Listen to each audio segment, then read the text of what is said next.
con la vita. Chi erano? Assassini. Presso il campo così? Franco dirò, qual terco al gioco.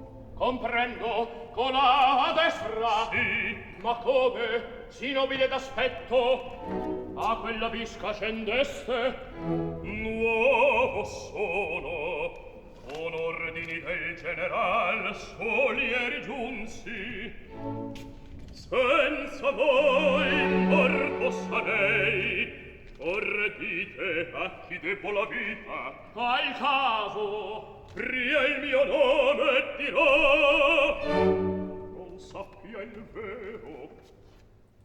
Don Felice de Bornos, aiutante del duce. io, capitan de granatieri, Don Federico Herreros. Alla gloria dell'esercito. Signore, io l'amistà ne ambia, la chiedo e spero. io pure della vostra